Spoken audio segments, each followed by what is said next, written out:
Eu gostaria de propor aqui uma caracterização do conservadorismo, reunir vários elementos que permitam chegar a uma tentativa de definição do que é o conservadorismo. E eu começaria dizendo que conservadorismo ele tem a ver, talvez antes de mais nada, com uma busca. Eu acho que o conservadorismo, mais do que uma resposta ou um conjunto de respostas, ele é uma interrogação, uma busca, uma interrogação que se dirigem a algo. E esse algo, eu diria que é, para caracterizar assim, a plenitude. O conservadorismo, portanto, seria uma busca da plenitude, uma busca de entender o ser humano, a vida humana, o próprio universo, como uma plenitude. Por oposição à ideia de totalidade. Eu acho que a ideia de plenitude ela se opõe à ideia de totalidade. Totalidade é, olha, isso aqui é tudo, acabou, é a resposta definitiva,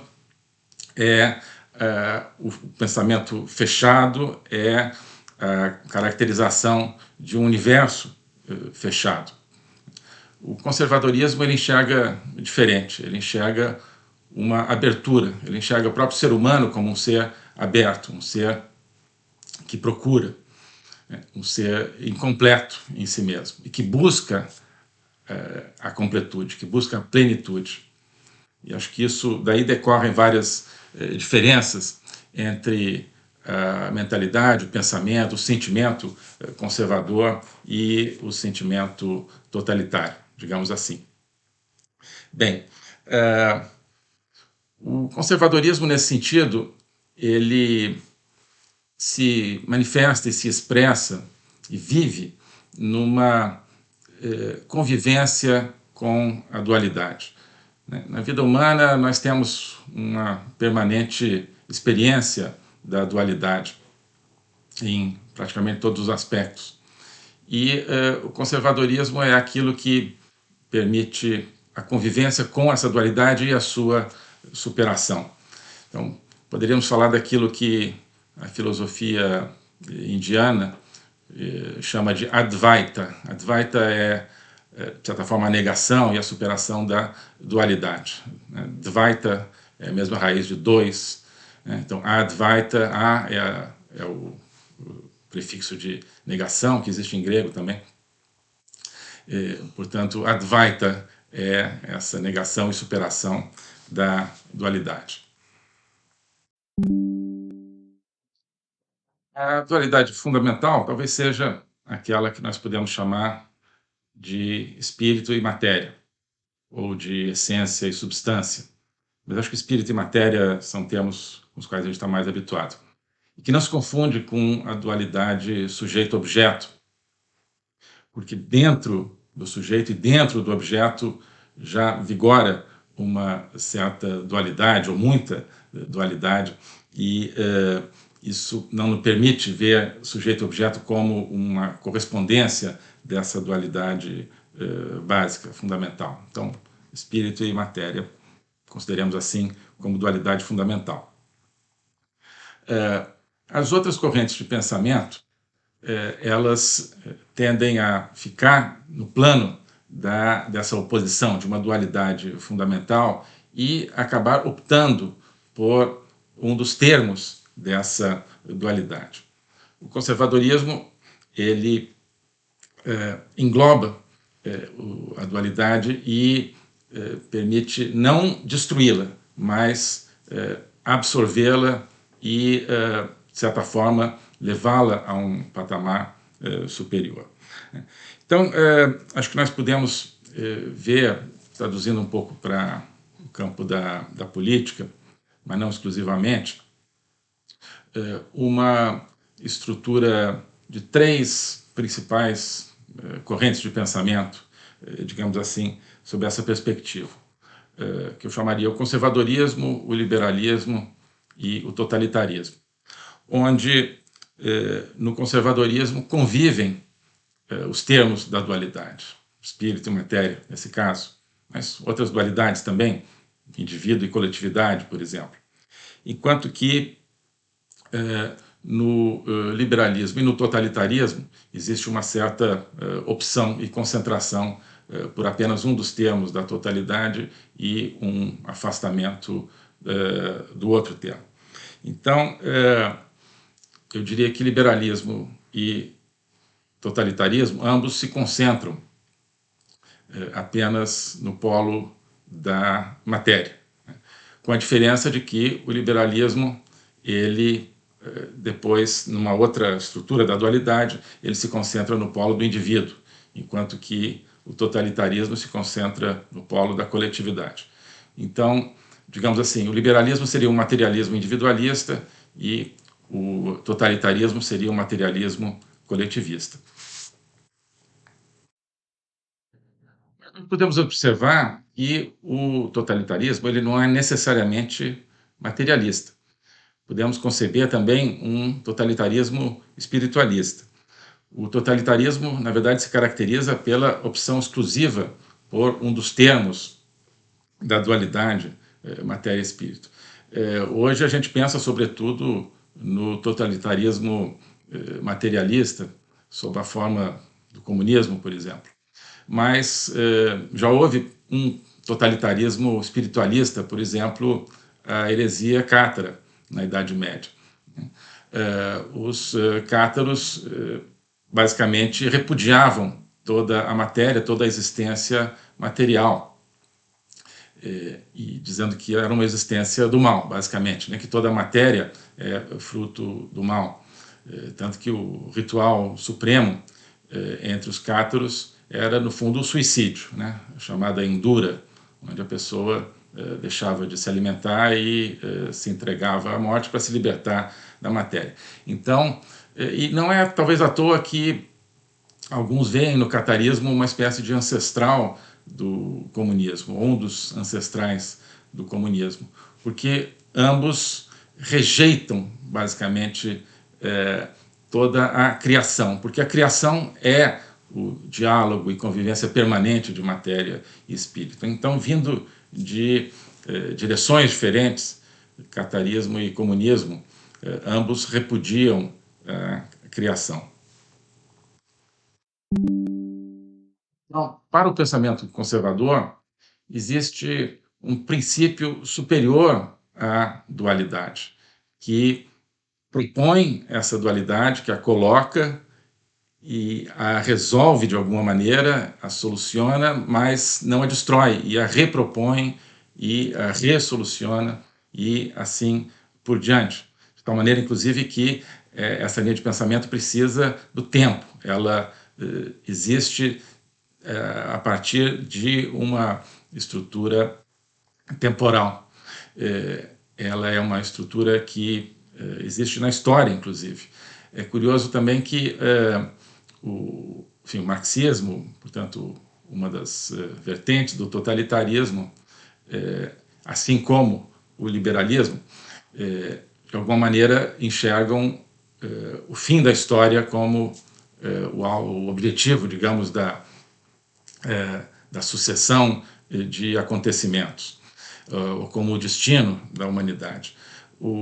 A ideia do fim da história no marxismo vem das suas origens, né? Vai chegar um momento, segundo o marxismo, em que a história acaba porque desaparecem as contradições sociais. Aqui nós vemos como o pensamento totalitário, no caso marxista, é um pensamento de rejeitar as contradições, enquanto que o conservadorismo é aquele que aceita as contradições, trabalha com elas e tenta superá-las. Então, o marxismo enxerga o seguinte: bom, vai ter um dia em que vão desaparecer as contradições sociais, porque vão desaparecer as classes, esse será o fim da história.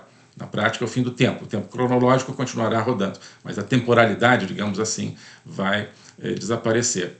E, mais recentemente, nós temos uma expressão liberal dessa tese do fim da história, a famosa tese de Francis Fukuyama, logo ao final da Guerra Fria, em 89, depois um livro de 1991 ou 92, se não me engano, onde ele diz, bom, estamos diante do fim da história, com o triunfo da democracia liberal e da economia capitalista. Então, nessas últimas décadas, nós vemos mais ou menos essa expressão do fim da história tomando conta enfim, do pensamento, de alguma maneira.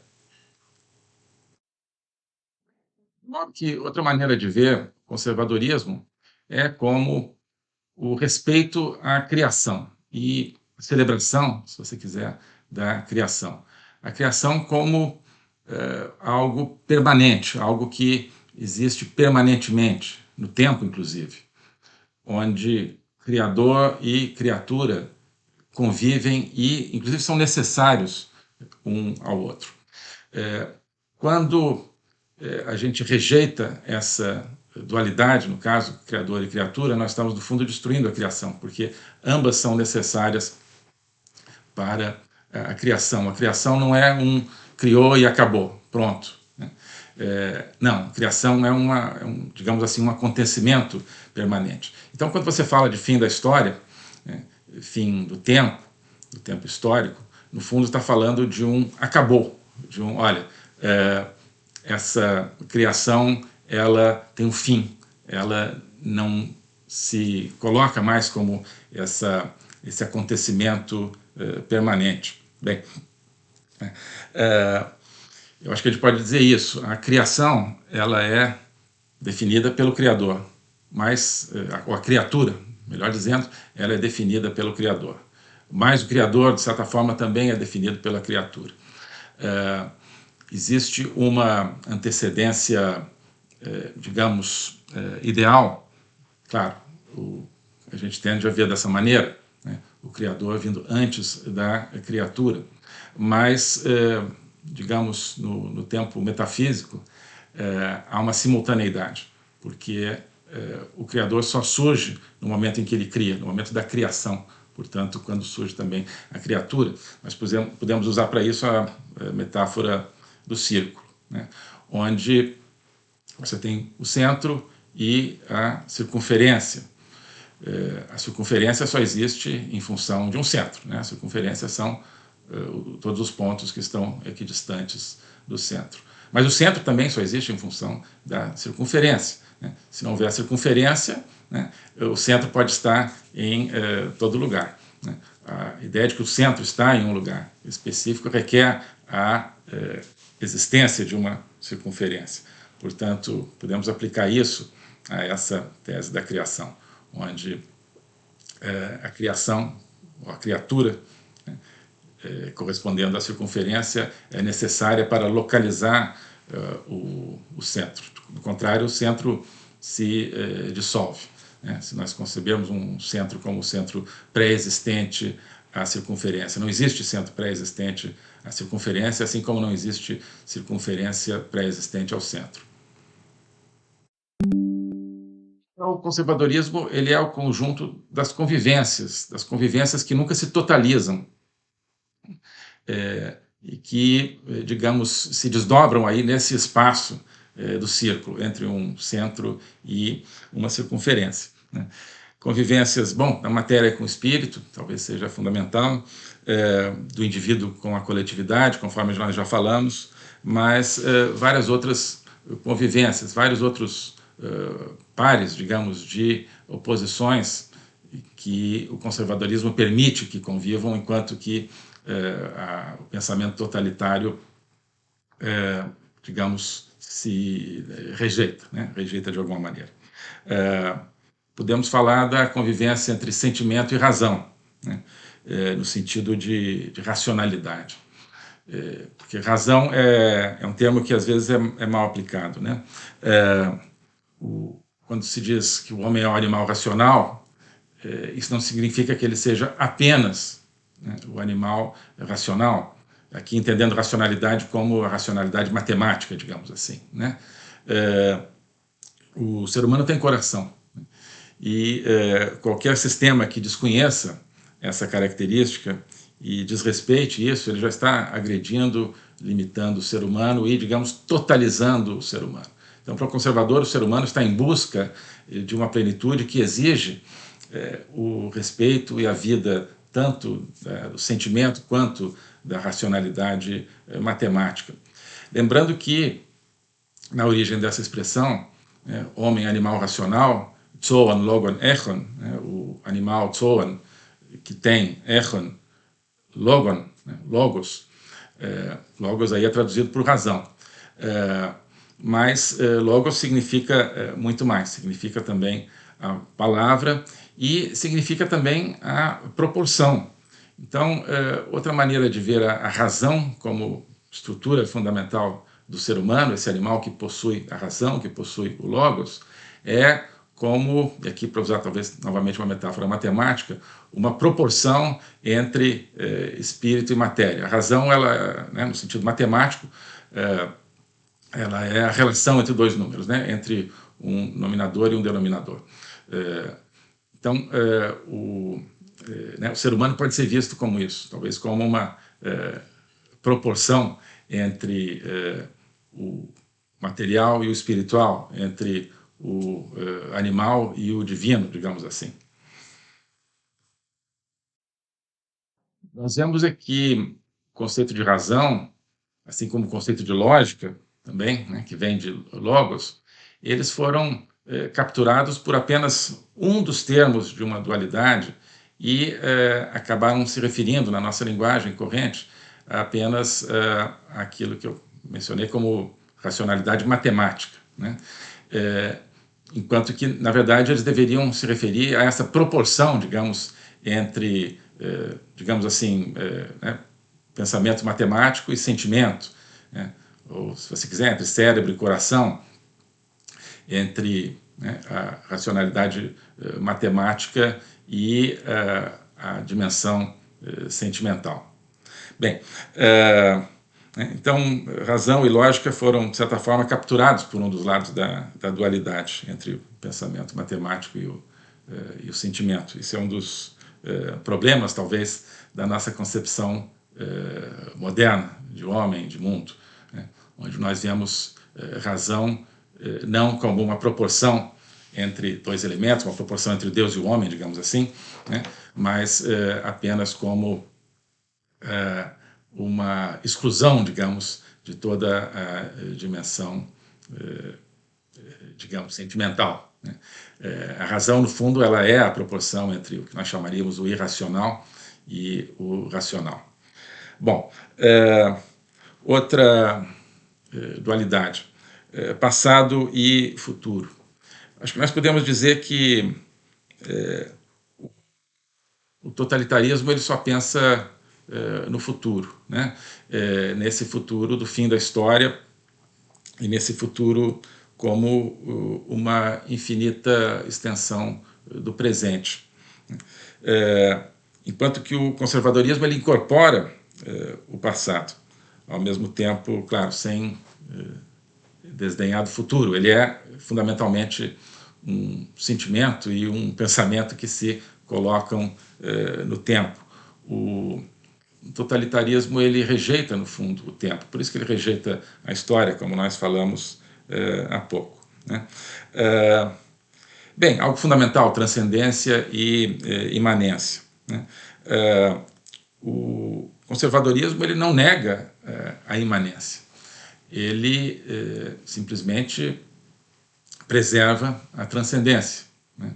Luta por preservar a transcendência, porque, né, isso aí a gente entra um pouco na política, e depois podemos falar disso, né, mas é sempre importante a gente pensar numa relação fundamental entre política, né, politiquei, e polemos, que é a luta, né? Não existe política sem luta. E quando a gente pensa, né, na política como a ausência de luta, luta no sentido de confronto, nós estamos pensando justamente na política como parte do pensamento da totalização, né? Da rejeição da dualidade, da incapacidade de viver com as contradições. O polemos, que é muito mais do que guerra, enfim, e menos, porque não é necessariamente a guerra no sentido que a gente entende, né, como guerra militar. O polemos é o conflito que está na raiz da realidade, né? O polemos, né, ele é uma outra maneira de falar da dualidade fundamental, ou da dualidade como estrutura fundamental da realidade e superação, solução permanente dessa dualidade. Aí vamos a Heráclito, depois podemos falar mais detidamente sobre Heráclito, especificamente sobre esse fragmento do Heráclito, que é o famoso polemos panton pater, né? Ou seja, o conflito é o pai de todas as coisas.